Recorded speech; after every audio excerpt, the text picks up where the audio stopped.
sharing my screen.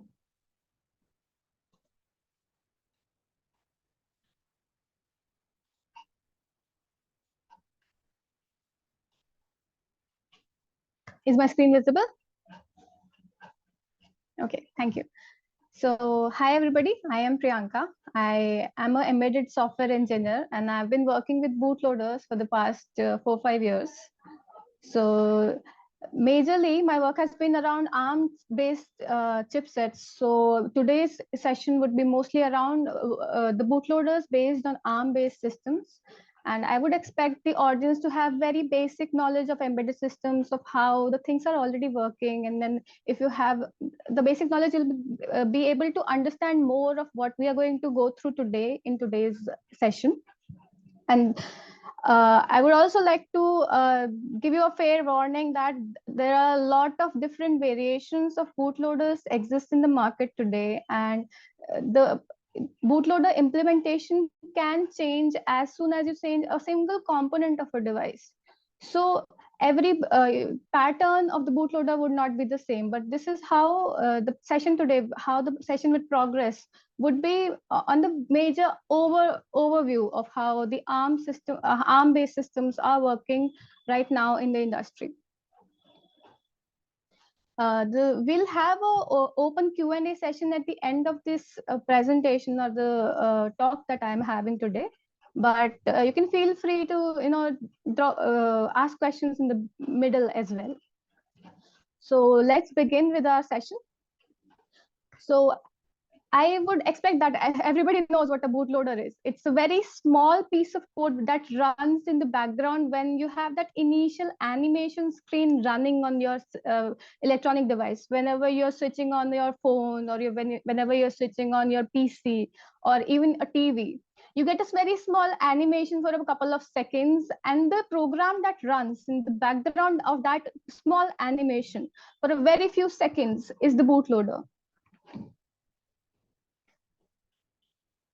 So the agenda, the things that I'll be covering in today's session would be the SoC booting principles, the ARM v8 architecture, the different boot stages in the ARM v8 or ARC64 architecture, and then it will be followed by a Q&A session.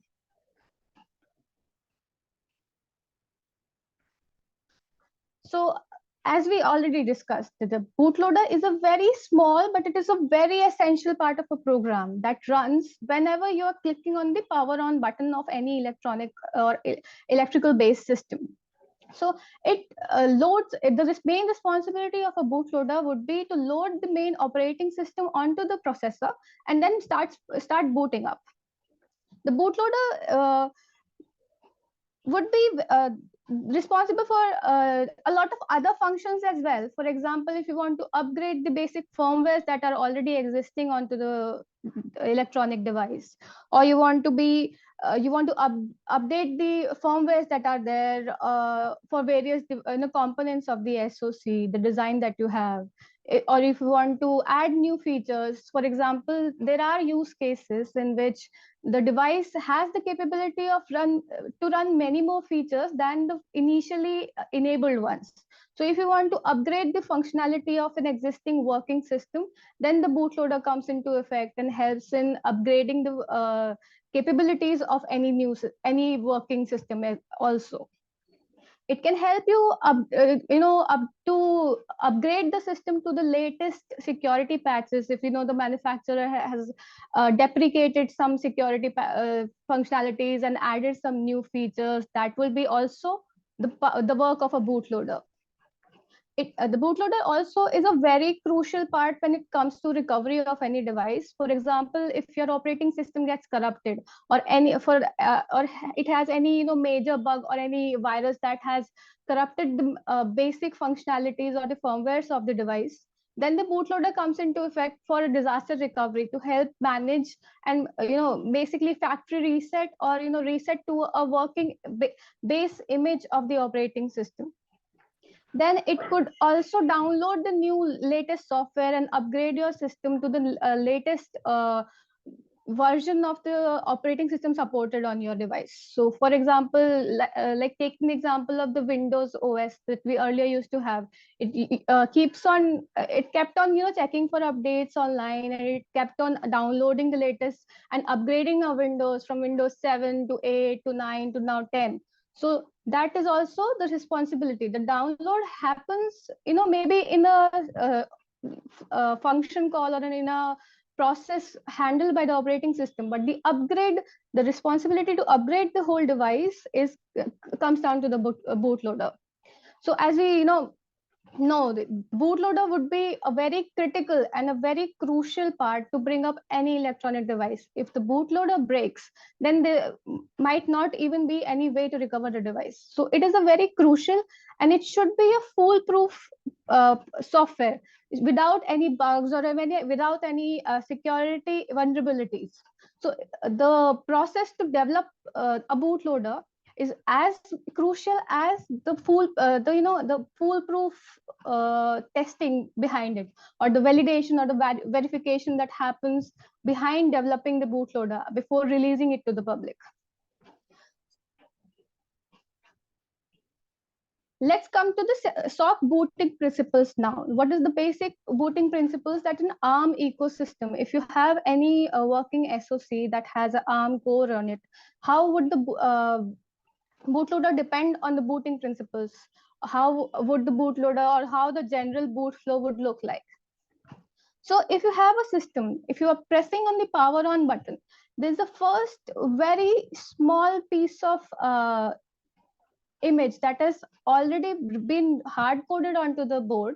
So there are a couple of instructions, there are a couple of pin muxing, which protocols to use, which all functionalities are enabled in the beginning, and all those things are happening in the first initial microseconds of power clicking on the power on button. So as soon as the device is getting the electronic the electric signals on, the reset configuration word or the pre-bootloader instructions start executing. The offset from where to start booting up from is hard coded onto the chip, and there's a very small bootloader image, which is generally can be called as a boot ROM, which is hard coded or fused onto the read-only memory of the chip. There's always a very small read-only memory associated with all the devices. So a very low-level configuration of the SoC is handled in the boot ROM, and it does all those configurations and then passes on the control to the next level of image, which in the case of ARM systems or architecture 64 systems is a BL2 image. Then the BL2 starts the bootloader, loads it from any of the secondary memory devices, like if we have a NOR flash, if we have a SD or an MMC memory to read it from, or there could be n number of memories we'll discuss later. And then it loads the basic firmwares that are required to, for the next level of image. For example, if you want to make the Ethernet controllers work, then the peripherals are activated in those at that level of the bootloader, and then control is passed on to the next level of image, which is generally the kernel image. Please feel free to ask any questions you have at this point, but we'll be discussing all these in details in the later slides. So what is the difference between BIOS and bootloader? This is Pankaj sorry? here. Yeah, sorry, Pankaj, can you repeat? Yeah, what is the difference between bootloader and BIOS? So it's really a difference of the design or the device specification. So mostly the BIOS is used for the systems revolving around the IBM systems, and the bootloader is more towards the ARM systems. So those are completely two different flows. Hello, Priyanka. Yeah, yes, tell me. Yeah, after loading the U-boot, like U-boot will load the kernel, right? Yes. So after loading the kernel, is it still live, the U-boot? No. That so we will discuss that later. Let everybody know what U-boot is first. Then we'll go to this question. Okay, Babu. Okay. Tell me about like how the boot flow from the starting. I want to know about how to initializing the DDR memory. I want to learn the U-boot actually. If you Okay, tell so those the things also. U-boot is a whole, different session that we can plan. But yes, U-boot is a major part of when we are working with ARM systems. I have a slide on it. Let's move forward, and I'll cover that. So just Thanks. going over the overview, the BL2 or the middleware image will hand over the control to the Linux kernel image. It will load the device tree, and it will tell where the location of the kernel image is and run the kernel boot parameters, and then the DDR can execute running the kernel image. So these are all the possible secondary memory location that we can have our bootloader stored at. So it will always depend on what type of device you're working with. Some devices support some type of hardware components. Some devices do not support any at all. So we can have our bootloader stored at the NOR flash, the SD card, the USB, the SATA controllers, any secondary PCI-based mass storage devices. So any device that we are using, the support for that driver should be there in our bootloader. So moving on to the ARM V8 architecture. So if you, since we already have been getting the questions around U-boot and how the Linux kernel is booted up, I would expect the people to know that how the trusted firmware architecture of an ARM system looks like. For any ARM architecture 64 based systems, there is a secure world and a non-secure world segregation between memories and different system or processor resources. So for working in those worlds, for secure world and non-secure worlds, there are different levels of execution or different privilege levels exist in the ARM systems. So it starts from EL3 and goes, the EL3 being the highest privilege level, and it goes on till EL0, which is the lowest level of privileges, where you do not have much access over the processor or the system resources. So the binaries that we have while booting up, starting from BL1, BL2, BL3, and then goes on to the kernel image, these work at different level of exceptions. So working with bootloaders, the initial BL1, BL2, LBM31 firmwares are working in the execution level 3, which is the highest level where everything works in the secure world.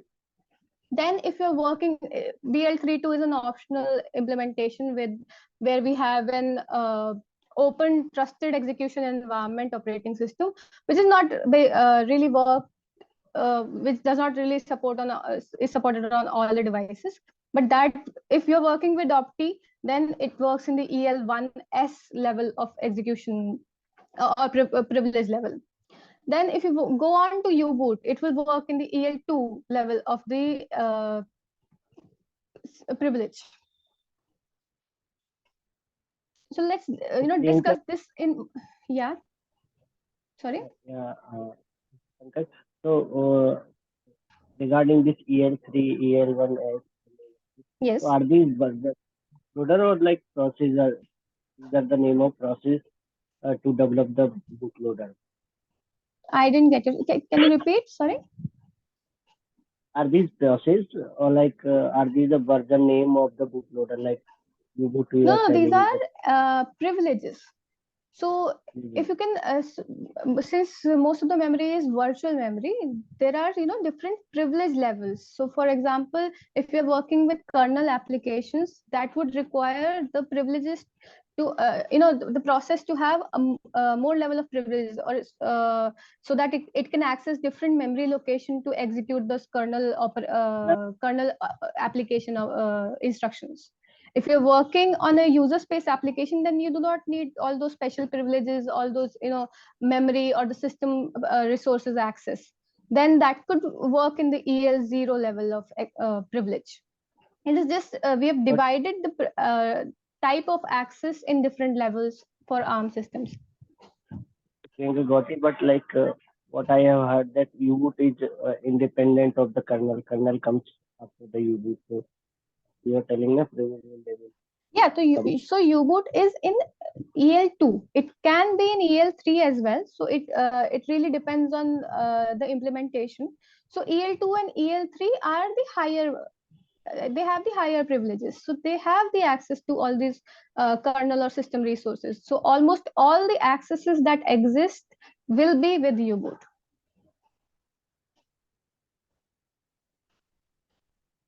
I'll discuss with you later. Okay, okay, sure. Moving on to the next slide. Let's discuss in detail more about 1 second. Can you yeah. go back to previous slide? Yeah. Yeah. Can you explain about BL31? What is resident runtime firmware? Um, I have so I was going towards that EL31 does the very basic platform level of initialization. So for example, if you have an n number of IPs that are supported on any device, all the initialization is handled in BL31. So even if you go for a very small chip, there are use cases where even the memory trainings are happening inside the BL31. So it really depends on the use case, but yes, most of the platforms or the device specific IP initialization is handled in BL31. Okay. If that is the case, BL2 will be doing what exactly it will be doing? So how it happens is, uh, if you go level by level, BL1 would do some part of initialization. It would tell that we have this feature, we have this feature, we have this, we support, for example, we support SD, we support QSPI, we support I2C. It will just tell that we have this support. So we have to initialize this in the next level. So BL2 will check what all data we already have from the or if we have any pre-bootloader instructions already given by BL1, or if we have any initialization already done. So it will check and it will initialize some of the drivers. So there will be n number of drivers that are initialized in BL2, and but the size of BL2 is very small. So the capacity or the capabilities of BL2 are limited. So we can do only very crucial activities in BL2, and everything that is left is handled in BL3. So what is the crucial activity? Could you please list In BL3 or 2? BL2? So BL2, you can consider it like to be one to be doing very initialization, like it will initialize the registers to all the default or the reset values. So it will just put reset values on all the registers, that everything should not have garbage values in at least. Then BL3, you can just, I'm giving an example that BL3 would give the actual values of how the configuration would work. So for example, we have already a register to tell the device that the register is working. So we have initialized it to 0. And then the BL3 would write the actual value, that what the register should have to make things work.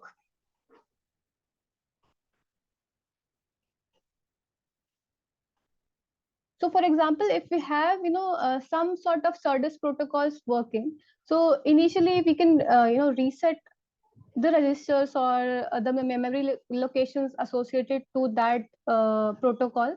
We would simply assign the reset value. Sometimes the reset value is not 0, but in uh, taking an example, if the reset value is 0, then BL2 would just put the reset values to all the registers or the memory locations, and just transfer the control that these things are active now. Now you can go on and work towards making the actual implementation active. So it will work Could you please? for example, somebody mentioned DDR memory. If the DDR memory training is handled in BL3, sometimes it's not handled in BL3, it is handled in the next level of image. But if it is handled in BL3, then the memory trainings, all the each and every bit of the memory is overwritten, and the training would happen simultaneously in the BL3. So BL3 is a bit of a more responsive. It has more responsibilities than BL2. So it will take over, and it will keep on. It will validate everything is working correctly. Otherwise, it will break and it will stop execution, and the board will not go forward. This is true for all the levels.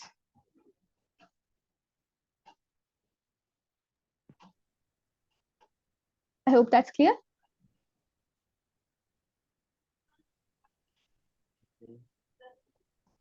Could you Priyanka, please take another sorry. example of device, any other device also from For BL2 BL1 and to BL3. BL3? Shall I pitch in Okay. here actually, BL1, Priyanka?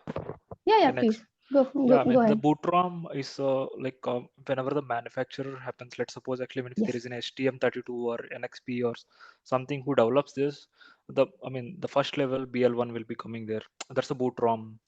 So next Yeah. one would be something like where we will be initializing some of the platform related things like some memory and then some peripherals like SPI, I2C or something like that. Those will be going into BL2.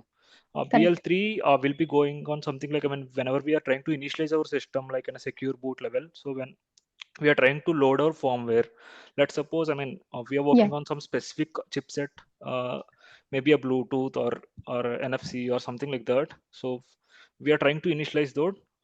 Though there will be some specific security related things or some specific firmware which is required by that chipset. So those kind of chipset is called as a resident runtime firmware. So those will be initialized in the BL3 one. So these kind of things that comes up, and then BL32, those will be the operating system opti or something that comes up there. So Yes. mostly the BL3 one handles the security related activities. Depending upon how you configure your system as well, actually. Thanks. Yeah. Thank you, Srinivas. Priyanka, I would like to ask one more question. As Srinivas mentioned in BL31, secure boot is also part of this feature. So, how secure boot is will work here? Can you explain? Can I answer your question later on, because I have a whole slide on secure boot. Yeah, okay, no issue. Thank you. Yeah. Thank you, Shashank. So let's move ahead, because I have almost covered all my slides in this one slide. So coming on to the actual boot flow of how trusted firmware architecture works on the ARM ecosystem. So as we talked, there is a segregation between the resources of system and processor or memory resources into non-secure world and secure world. So in secure world, we have this trusted applications, and in the non-secure world, we have rich applications. So generally, the applications which work on the OS are do come under rich applications. Some very unique or special use cases require the trusted application access that would work in the secure world. So as we discussed, we have different execution or exception levels that exist to us. So talking about ES0, that has the lowest level of privileges or accesses allowed to the applications or the software running on at that level. Then if we move to EL1, the number of privileges extend, and we have more access to the system and processor. For example, we have the Linux kernel the non-trusted Linux kernel runs at exception level 1. The BL2 also runs on exception level 1. And if we are working on Opti, it also will work on exception level 1. Then if we move forward and go to the exception level 2, there is a non-trusted firmware binary known as BL33, which is generally U-boot, or there are some other variations also for which exist in the industry working alongside U-boot. But today we are discussing only about U-boot. So there is a lot of responsibility on U-boot shoulder to achieve a lot of platform initializations, trainings, features, and a lot of IP activation or feature activation that happens in the U-boot level. Then we move to further higher level of privileges, where at the accession level 3, we have runtime softwares running. For example, we have a secure monitor, or if we have a trusted ROM that works in this secure boot environment, then BL1 or our boot ROM would also run at exception level 3. Moving on, just going to the brief of what each and every abbreviation means. What BL1 is a trusted ROM, BL2 is a trusted boot firmware, BL31 is a runtime software, BL32 is generally optional, but it's a secure payload. BL33 is non-trusted firmware. So the secure features or the accesses reduce when we come to BL33 level. So it could be a UFI implementation, like we have generally DAS U-boot, which we integrate as the part of the trusted firmware binary, as which comes out to be fib.bin, which we manually load in the platform at a given offset later on, either manually or by an automated set of instructions. So here I've taken a very brief example of how this is an open source information available at Qualcomm's official website, that how the boot flow for Qualcomm would work. So here we can look at, there is a trust zone of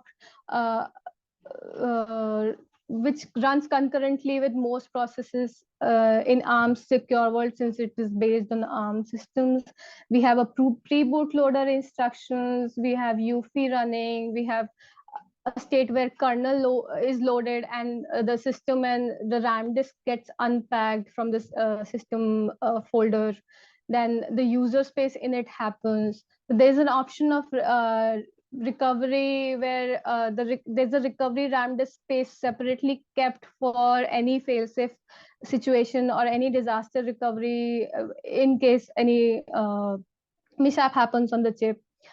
There are other modes also which exist. For example, is a fast boot, in which some of the steps are skipped. And so basically, if you look at this flow chart, the basic steps would somewhere or the other reflect what we discussed previously in the trust TFA boot flow, where starting from BL1, the control will go to BL2, then it will either go to BL31, or straight away it can go to BL33. Then it will pass on the control to the Linux kernel, and then further on the applications will begin running. So this is the basic flow, how the bootloader will keep on loading onto any device's memory.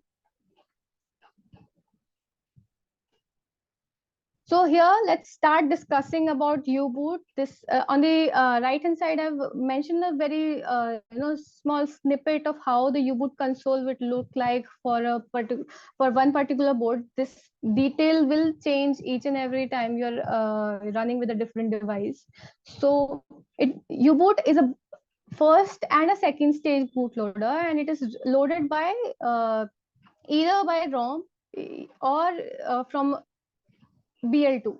So the flow is optional, as we discussed, that in ARM systems we have each level of we can integrate all those binaries into a single composite image, where the control will keep on transferring one image to the next image in a sequential manner. So we can have this U-boot image on any of the secondary storage devices, and the U-boot gives us a console or a serial port or an option where we can configure a lot of things before loading the kernel image. So there are a lot of access that we have at BL2. We can load from different boot sources onto the flash and then execute the image. We can set the PCI enumeration. We can set the Ethernet MAC addresses here. We can activate the network interfaces and then download the image from some network location to the device, and then start executing the kernel image which is currently downloaded. So U-boot will give you a lot of access if you want to have a manual method to load the next level of image, instead of relying on what is lying on the hard drive or the flash memory that we have on the device. So, then we have another UFI U-boot, which is a segregation of UFI, where we have a sort of user interface which gives us an option to select how to load the operating system. So this is a more flexible pre-OS environment which has the network capability. It has a graphical user interface. Whereas in U-boot we had a command line terminal. UFI will have a graphical interface, and it has ability to boot a disk with a very large partition compared to U-boot. So if we have UFI enabled onto any device, we have a bootloader with EFI functionality. We can process our commands on the user interface, give what kernel we want to load, and then load the operating system accordingly. So coming to secure boot, so whatever steps of bootloader we have discussed till now, secure boot is the trustworthy way to process all those steps. If secure boot is a very basic or very essential, nowadays everybody's having secure boot on their chipset, so it is a very low level of what we can say, a basic level of security which is expected from any system that works or boots up. So what happens is, for every level of bootloader, we attach a container or signature and a crypto key with that bootloader. So at every stage, from BL1 to BL2 to BL3, at every stage, the next level of image is validated and authenticated before handing over the control to the next level. So this is how the secure boot process is. So there's a signature associated with every level of image. The signature is validated. It is authenticated that the image that we are working with is correct and it is from the manufacturer. It is authenticated that there's no hampering done. For example, there might be an MD5 sum that we may verify. There might be some encryption that we might have used for encrypting the next level of image. So that image is first decrypted, then the sum is verified with the key which is programmed onto the ROM. So this level of every level of bootloader is then verified, which establishes a chain of trust that if any level of bootloader is loaded onto the processor or onto the system, then it is verified, and all the bootloaders that were loaded before it were also verified, and the chain of trust is intact. So here somebody had a question on secure boot. So can you please repeat if you still have that question?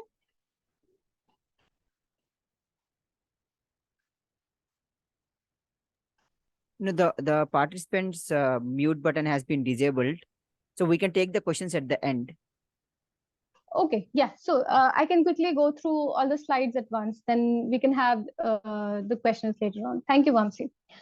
So moving on, yeah. So next, I have the Q&A session planned next to the secure boot slide. So let's open the forum. Let's have the discussion now. Yes, yes. Yeah, thank you, Vamsi. Yeah, the participants can unmute and then they can ask the questions. But there Hello, are few Priyanka. questions already in the chat. So let us cover those questions. If they are not answered, then we can go to. Yes, yes. Let me go through the questions.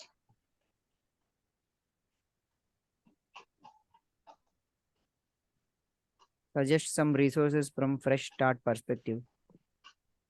Yeah. How Linux-based bootloader is supporting Windows-based OS?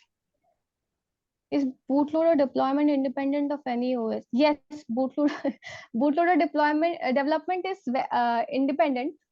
So it actually really depends on what your use cases is. Sometimes we do not even have the Linux or Windows operating system supported. So we have a different version of OS. We have FreeRTOS working onto the chipsets. We have a little kernel version supported onto the board. So it really does not depend on what OS we are working with. So yeah, there are also answers also on the chat.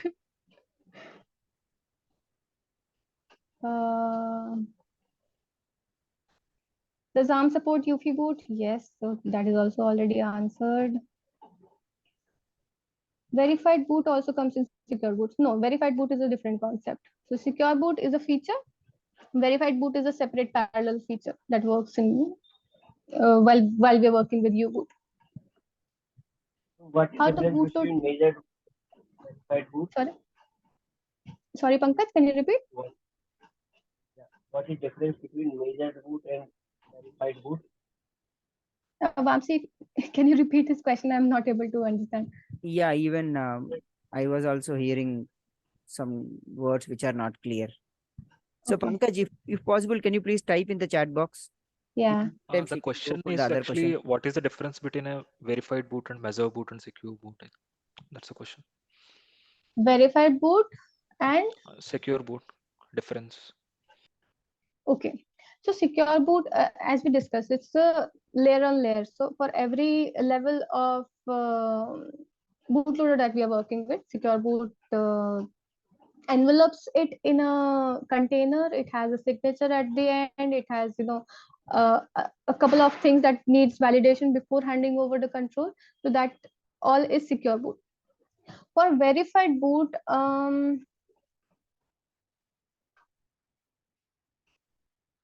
so verified boot is not on all the layers. It's not a container based verification method. It is more of a, I'm not really sure how to I'll have to look more into the details, because verified boot is just a feature that I've worked very briefly some time back. So I'll have to quickly check how exactly it is implemented. But it is not on all layers of bootloader that I remember. Yeah, one question. Can you go back to 13th slide? Sure. Yeah. Here, if we stop the auto boot, generally there will be two auto boots for embedded Linux devices, correct? In the first auto boot or in the second auto boot, if we stop and we type print env, we will get the variables of entire environment, correct? In that, init equal to /bin /init will be there generally, correct? Sorry, slash that really depends. Yeah. /bin /init, correct? That will really depend on the system that you're working with. Okay. Sometimes we have the RAM location exactly hard coded in the kernel arguments. Yes. Because the bootloader or the boot source position change as per the device. Some devices do not have enough RAM to load the bootloader, so it is kept on the eMMC or the USB devices. Sometimes even the eMMC is not the part of the device. So yes, it really depends on the implementation. What if a developer or a security analyst gets that kind of a device, if he changes init equal to /bin /sh, he will get the root shell, right? So in that perspective, what do you say from the developer side? Should we hide the environmental variables for the end user, like print env, set env should be disabled or should be enabled? So again, comes down to what your implementation is. If you want, because the reason behind at times, this is exactly generally to get the root shell, we will enter the username and password, correct, for every Linux device.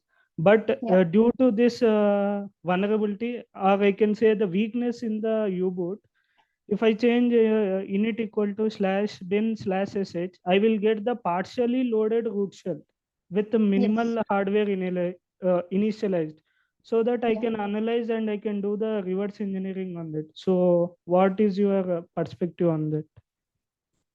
So if you are working with a manufacturer that does not care of how their hardware is handled, that is, very working on very bare metal implementation, and they just care about how their existing best case scenario is working, and then and the requirement of the customer is also like that they want full flexibility to change all the things that their system is working with.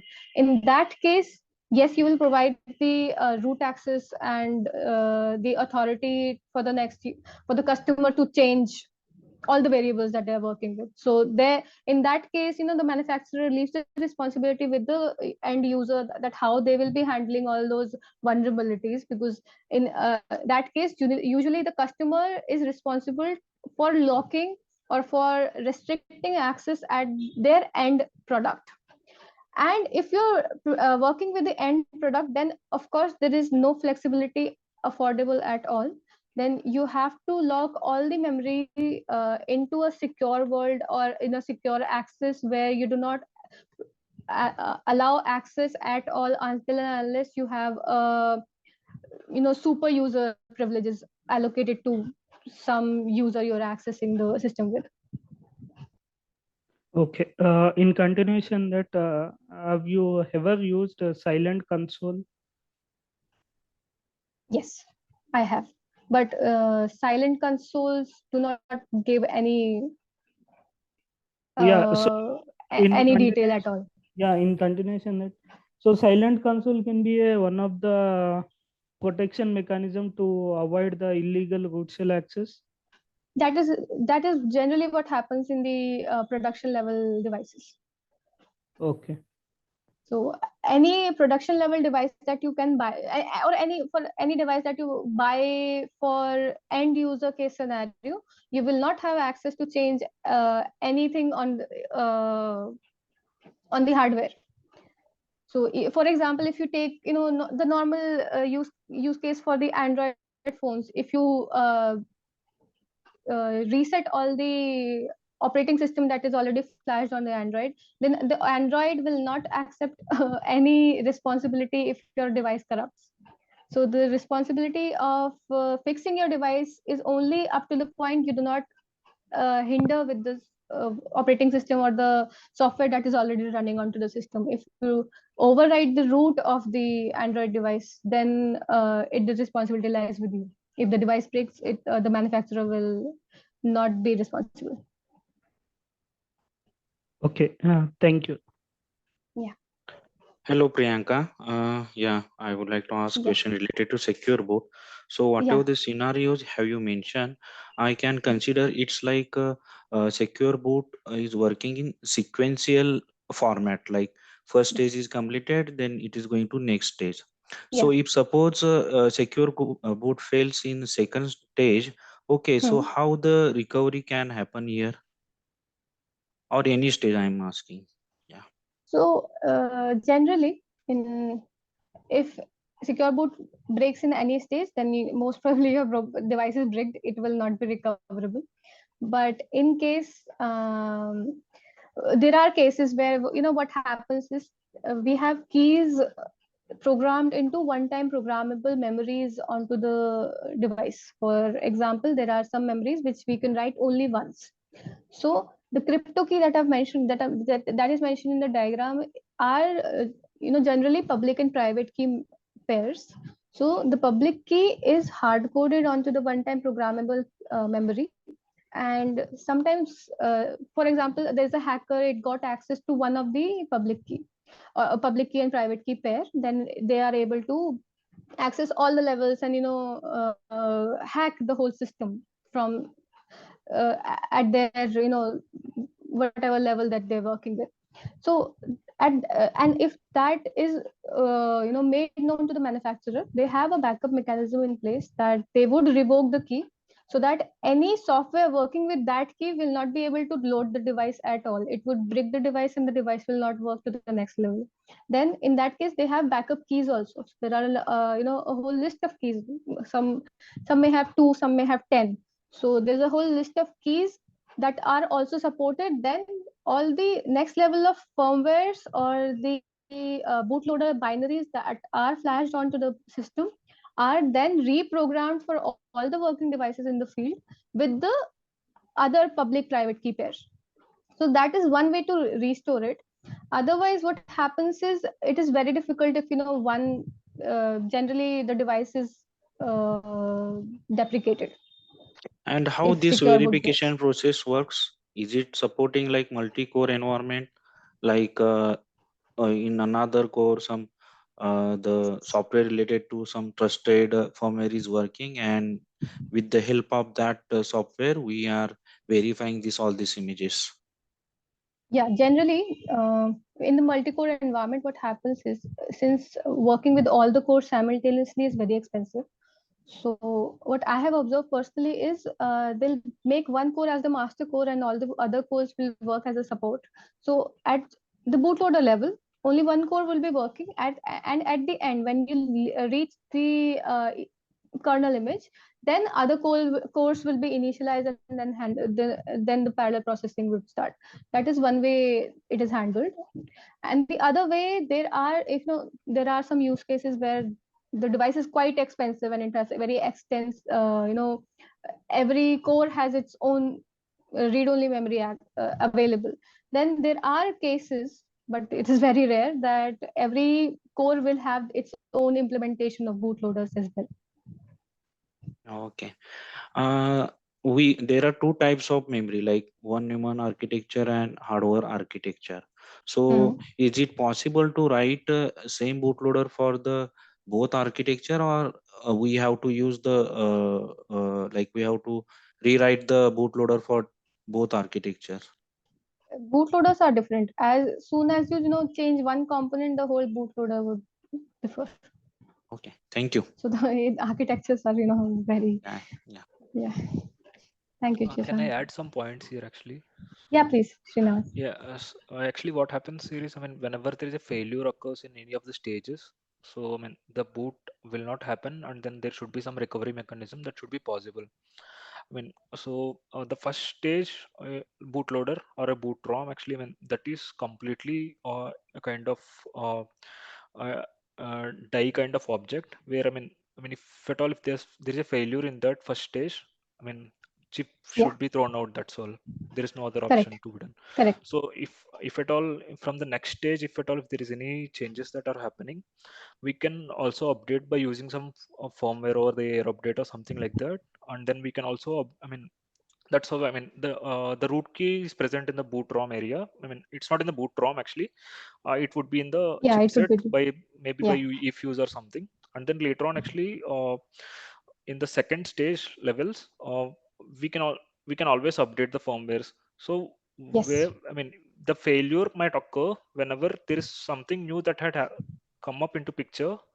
Otherwise, Mm. every time it would be a proper secure flow that happens. If there is any failure that happens, uh, if at all if it is a mission critical system or something, there should definitely be a safe fail safe mechanism that should be present in the system. Let's Yes. suppose That is actually, if there exactly. is an yeah if it's an automotive system or something like that, definitely there should be a second you are trying to load some bootloader. Let's suppose a second stage bootloader or something. There should be some different memory area where the earlier working one should be present. Otherwise, the implementation will be incorrect. For a mobile level things and everything, actually, definitely there would be a recovery mechanism that should be implemented, or an update in the keys, or like rollback protections and everything should be implemented. Like you should also like the failure occurs in only some scenarios, like wherever we are trying to update your firmware, or whenever you are trying to update your secondary stage bootloader or something, then only this might occur. So that protection also you should provide. Let's suppose actually secure firmware update, or maybe a over the air update or something, that protection should be implemented there. So that way the secure boot will not be failing. If at all, even though is it if it is failing, you should log it into some area so that you can debug it further. That's how, I mean, this should happen.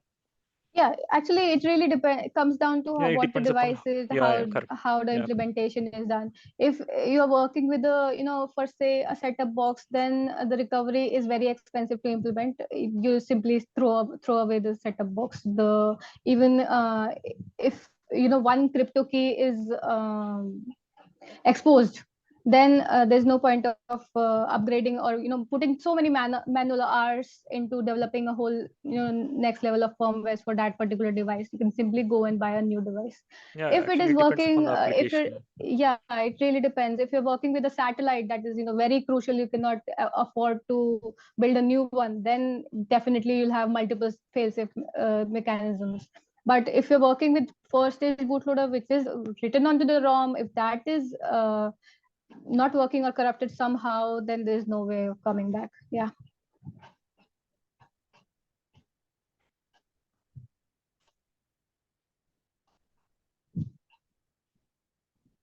Yeah. Any more Yes. questions? I think there are no questions even in the chat box. Okay, how can I explore secure boot practically? How can you verify the U-boot booting stages for BL1, BL2, and BL3 stages? I have a BeagleBone. How can I start with bootloader? Yeah. So actually, I got a link. If I really don't know what BeagleBone, but there was a good resource to start learning about the bootloader with Arduino boards. I would share these links in the chat window so that everybody has access to, at least go through how things are working. So I have these sources attached to my presentation where, first is the, Layerscape user guide, which NXP uses to implement on the Layerscape boards version that they have. Then there is a Qualcomm firmware link where the flow, how the Qualcomm firmware works is mentioned, and the whole description is there of how every level works and how the image boots to the next level. That we had a diagram given in one of the slides. Then the third link has the Arduino basics to developing bootloader for Arduino. So it has a whole project attached to that blog, and you can work towards changing small bits, or changing some components, and understanding how the bootloader will work in any Arduino environment. Then there's a design guide of Intel of how the programs are done for Intel systems. And then there is a running trusted firmware on there's a gem 5 device of ARM, then how the trusted firmware environment is running on that device. That link also I have. So I'll quickly stop sharing, and I'll share those links in the chat window for people to go through at the latest, so that they can have a better understanding here.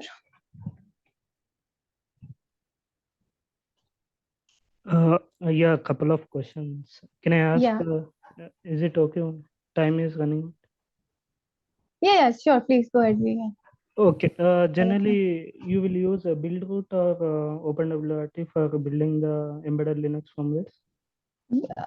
Generally, it's built root. OpenWRT is sort of a heavy way to build. It's Okay. maybe simpler for some use cases if you do not have many changes onto the system. But if you want to integrate a whole new platform, then OpenWRT has a lot of features that you have to switch off, and you have to study about a lot of it's basically more research that you have to put in for OpenWRT. Otherwise, people generally go for build root. Okay. In continuation, that if you are using build root in U-boot make menu config, we have an option called OPTE enablement. That is Open Platform Trusted Execution. We have the feature to enable that. Yes. Okay. Yeah. So in the U-boot make menu config, if you are enabling means, so is it mean that a U-boot has a capability to verify OPTE, or how is it? Yes. Yeah. Then So what is U-boot the can. Yeah. then what is the difference between the before loading the U-boot? If OPT is there, then what is the difference between these two? So there's a very there's a jump that can happen. So if you want to work with Opti, then U-boot can hand over the control simply to Opti, and if you want to come back, then you'll come back to U-boot. So there's a loop that is happening. So inside U-boot itself, it will transfer the control to Opti, then it will come back to U-boot. So that is one way. Otherwise, if you're just working with Opti, then there's no point of coming back. So, but there's a way to come back to U-boot. So the but the privilege levels are different for Opti and U-boot. So that is why there's a whole different path that you have to take if you want to work with Opti. It's not parallel. It's a different context.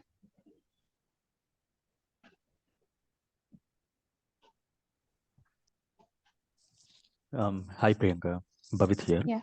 Hi, Bhavit. I have a small question. So if someone who does not have any knowledge about a bootloader, so what is the prerequisites? So whether he should know about the hardware, should he need to start looking into small pieces like how this I2C work, how this small hardware works, how he can build a knowledge on bootloader? If you want to really start from scratch for bootloaders, I would recommend just take one piece of any basic hardware. And for example, there's a Arduino. So you'll have a whole working project, and then you can start with changing different components. Otherwise, if you because bootloader in itself is a whole new world. It is maybe the size might be in KBs or maybe in MBs in some cases, but everything that happens in a OS will happen in a bootloader on a smaller level. So if you want to learn more about bootloaders, you should know how the system flow works, how the drivers are initialized, how yes, the basic knowledge for I2C SPI, different types of SPI that are working, different types of memory, the basic knowledge of the different data transfer protocols is very important, because if you do not know how those protocols or how those data transfer methods or how those components, GPIOs or LEDs are working, then it will be difficult to even if you have a working system, then it will be difficult to debug or solve any issues that you might face. Got it. Good. Thank you. Yeah. Thank you, Bhavit.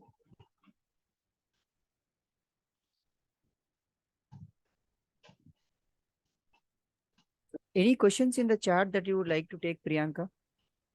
There are few questions. Check. Okay. Books, training courses for beginners you followed while learning. So I simply learned on the job. Actually, every IP that you work with is a whole new chapter or whole new different book. So it is difficult to have a crux at one place. So I really do not have one link or one training or one course to go to take for learning about bootloaders. You'll have to take one topic, research through different manufacturers or different players in the market, how they are working with, compare, and then try to understand how things are working. Because if I would recommend going with one open source, for example, U-boot or the TFA code is open source for most of the platforms. So if you go there, if you start, read through the code, how the drivers are written one by one, even if you have the very basic knowledge of the overview of how different components are working, that will be also a good way to start. So Srinivas has already mentioned one link which he recommends. Let me go up and check.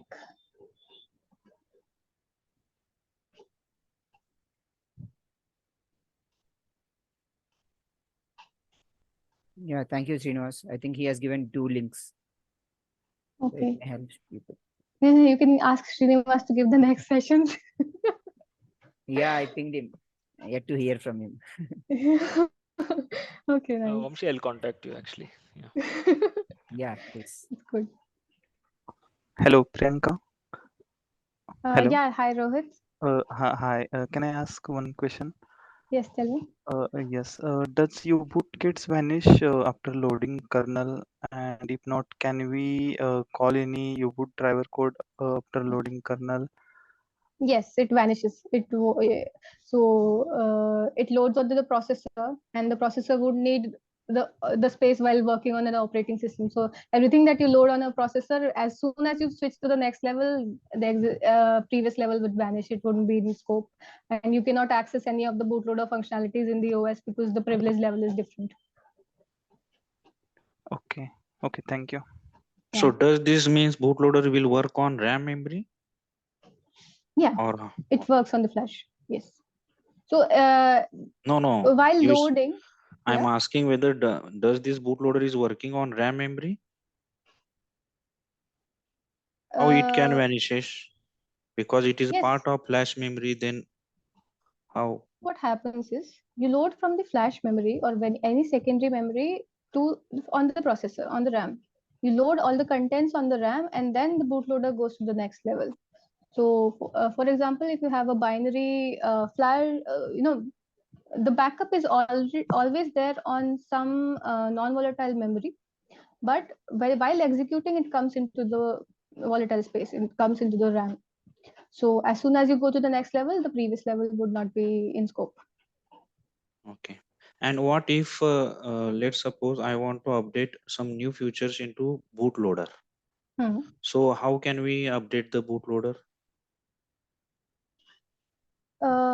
For example, if you're working with the bootloader which is stored inside the eMMC card, you would need the privileged access to generally what at production level devices they would lock the eMMC card. You would not have access, but they would leave a key or a mechanism to access changing that eMMC partition. So they'll have different partitions for different level of upgrades or features to be added. So only the manufacturers or the owners of the device would have the access to change those partitions. So you can have if internet or ethernet or wi-fi access is there on the bootloader level, then you can have over there forced upgrades that we have in some android or other operating systems. If we enable automatic updates, then there'll be a push update onto the device. Otherwise, there is also a mechanism of manually going and changing through some USB or some other portable memory devices if you want to override the existing firmware. So what happens is there's a version number saved in a at a register or any memory location. If your device gets connected to the internet, it can compare and check whether the firmware version of the device is as updated as per on the server, and if it is not updated, it will update it while booting up, and then there's a whole flow of how the firmware upgrade will happen. Okay, thank you. Yeah, thank you, Shashank. So there's a question in the chat window. If we can modify the bootloader code, does it affect any levels of the bootloader process? If yes, how? Yes, if we modify the bootloader code anyhow, since we have secure boot generally working in all the devices that are in the market, the composite binary would the signature would change, and the maybe you can say the MD5 sum of the components of the bootloader binary would change if you have even a small bit of change inside the bootloader code. Then all the validation and the verification process, you'll have to update the public private keys and the MD5 sum verification as per the implementation. If, for example, the bootloader code has a change in some IP. So, for example, if you have a device which has SD card feature, but we had not added the SD driver earlier, and then we are forcing upgrade on the bootloader. So now that the SD driver is added onto the bootloader firmware, and it has added the support for the SD to work. So that would change the whole bootloader, because the in the initialization phase, it would initialize the SD driver as well. While working, or you will have the option of working through the SD card options. For example, in U-boot, you can have access to writing from and writing to the SD card. Even in the OS, you'll have the option to read contents from the SD card and then copy it onto different locations. So it really depends on what changes in the bootloader if you are making any modification. And let's suppose if the secure boot operation is taking longer time, whether does it will impact on the like firmware, or how it is, or No, how it can secure boot does not impact anything. It just is an time overhead. So the verification at each level will take time. That is an overhead that the device owner knows. So if some device is very basic and it does not require secure boot, generally people can skip secure boot as well if they are not worried that much about security, because it impacts the performance and it impacts the boot up time. yeah, okay. Yeah. We have 4 new messages as well. So I guess I've answered most of the questions, Kamsi. We have overshot the given time by 10 minutes. Should we? Yeah, topics like this, they take time. Yeah. And it's not just 1 year of your experience, it's 3+ years of your experience, and yeah, there will be so many things. So if you say that okay, there are no more questions, I think we can. Some people are asking PPT. Yeah, I'll share it to you. You can share it with the recording. Yeah, sure. PPT I can share instantly. Recording will take some post processing. For people who registered, PPT I can send tomorrow only. Yeah. Yeah. So thanks a lot. And ladies and gentlemen, this lady has been so helpful. You will also see and learn and understand more about her in few days. Her podcast is almost ready, and we will be releasing a podcast that we had with her. And I also take this opportunity to thank past speakers who attended this session, especially Bhavit and Alex. Alex was my friend from Robert Bosch, and Bhavit I had interaction here in on LinkedIn, and he delivered a great session that day. Few people I know who there are some regular people who actually come and encourage this session, and thanks a lot. My special thanks also goes to Mumal Sharma, who actually helps me in the back end operations. And yeah, thank you, sir. Yeah, my pleasure. So I just want to there is a small Google form, and this Google form is for people who are new to embedded systems, but they are also into working, but they do not have good project to put in their resume, which can take their career to the next level. I will share the link. You can fill in the details. This is a free workshop that is being planned in January next year,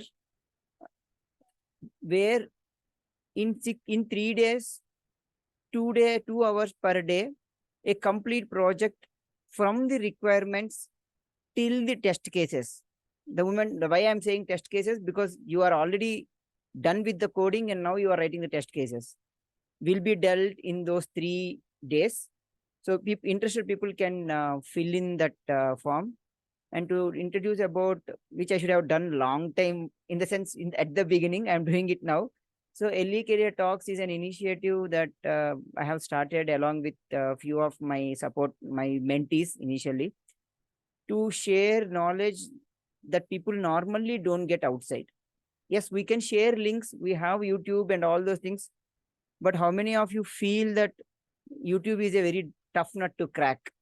So many videos which to read, what to understand. So to avoid all those things, and in a way to short circuit the learning process, LE Career Talks has been conceived, and it's going well. And today I should say it blasted off like Chandrayaan and Gaganyaan, with almost 2x people joining the session. Thanks a lot, Priyanka. And I also thank Sandeep Basavaraj, my friend from IASC days, who also joined the session today. Yeah, Thank if you, you are Vamsi, for this getting opportunity. Shakil, if you are getting YouTube Zoom links through email, you are there in our list, and you will get recordings and PPTs, everything. Yeah. So if there are no questions, I wish you all a great weekend and a great learning. Thank you very much. And before that, if people can come on camera, I would like to take one photograph, one screenshot. So people whose bandwidth allows can please come on camera. So we want to understand the names, the faces behind the names and the black boxes. Thank you. Thanks a lot, Kasi Vishnath, Anirudh and Ajay, Sushant, Arul. Yeah, Arul has been my supporter for so many days, so many sessions. Great. Done. This is the first time I'm going to second screen and actually taking screenshot. So people in the second screen anyways are not switching on their videos. Not an issue. Thanks a lot and happy weekend. Bye. You all will get the recording. Yes. Bye. Thank you. Bye. Thank Thank you you all. all. Thank you. Thank Thank you you. so Bye bye. much. You. Bye.